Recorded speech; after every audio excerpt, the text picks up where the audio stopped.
Welcome to English Odyssey, where stories come alive and your English skills soar. Today, we dive into the inspiring life of Barack Obama, the 44th President of the United States. Through his journey, you'll not only learn about history, but also improve your English listening, speaking, and vocabulary. Whether you're a beginner or an advanced learner, this graded reader is perfect for you. So, grab a cup of tea, sit back, and let's begin this incredible journey together. Don't forget to like, subscribe, and hit the bell icon for more exciting stories. Barack Hussein Obama II was born on August 4, 1961, in Honolulu, Hawaii. His story begins in a unique family, with a Kenyan father, Barack Obama Sr., and an American mother, Ann Dunham. His parents met while studying at the University of Hawaii, a place known for its diversity and cultural richness. Their interracial marriage was uncommon at the time, reflecting the challenges of race and identity that would later shape Barack's life. His father, Barack Obama Sr., was a brilliant economist who had come to the United States on a scholarship, while his mother, Ann Dunham, was a spirited young woman from Kansas with a deep curiosity about the world. Their union was a testament to the power of love and the breaking of societal barriers, but it was not without its struggles. When Barack was just 2 years old, his father left to study at Harvard University. The separation eventually led to his parents' divorce, and Barack would only see his father once more before his death. This absence left a profound impact on young Barack, who grew up without a father figure in his life. However, his mother, Ann, was a strong and independent woman who instilled in him the values of hard work, education, and empathy. She often told him stories about his father's intelligence and determination, painting a picture of a man who had overcome immense odds to achieve his dreams.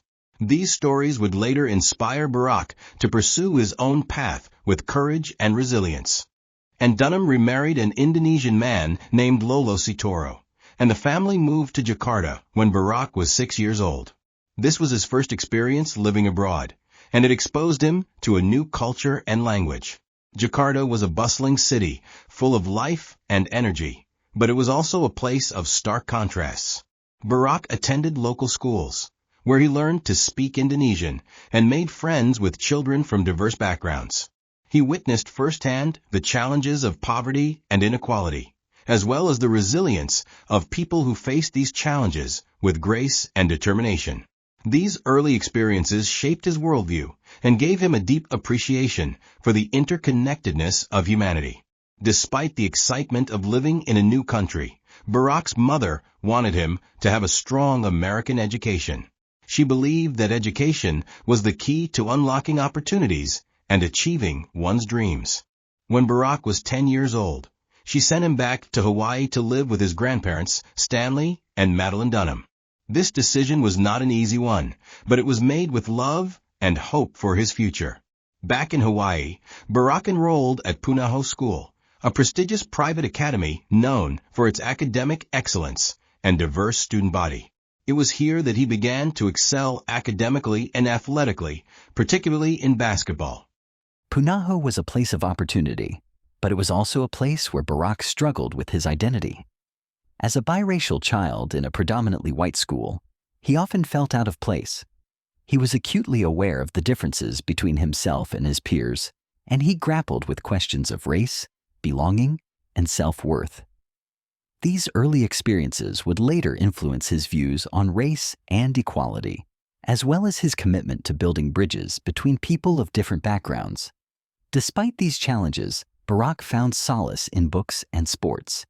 He was an avid reader, devouring works by authors like James Baldwin, Langston Hughes, and Malcolm X, who wrote about race, identity, and the African American experience. Barack's grandfather, Stanley Dunham, played a significant role in his upbringing. Stanley was a kind and supportive figure who encouraged Barack to dream big and work hard.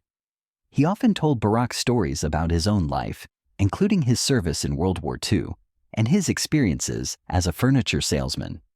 Stanley's humor, wisdom, and unwavering belief in Barack's potential gave him the confidence to pursue his goals. Madeline Dunham, Barack's grandmother, was equally influential. She was a strong, independent woman who worked her way up from a secretary to a vice president at a local bank. Her determination and work ethic left a lasting impression on Barack, who admired her resilience and strength. During high school, Barack began to develop a passion for literature and writing. He was inspired by the works of African American authors who explored themes of identity, struggle, and hope. He also became interested in politics and social issues, participating in debates and discussions about civil rights, poverty, and inequality. These experiences helped him develop his critical thinking skills and his ability to articulate his thoughts clearly and persuasively. He was also an active member of the basketball team, where he learned the value of teamwork, discipline, and perseverance. After graduating from Punahou in 1979, Barack moved to Los Angeles to attend Occidental College. It was here that he began to take his education more seriously and explore his African American heritage. Occidental was a small liberal arts college with a diverse student body, and it provided Barack with the opportunity to engage with people from different backgrounds and perspectives. He became involved in political activism, participating in anti-apartheid protests, and advocating for social justice. These experiences deepened his understanding of the world and his commitment to making a difference. After 2 years at Occidental, Barack transferred to Columbia University in New York City. He majored in political science and international relations, focusing on issues like poverty, inequality, and global politics.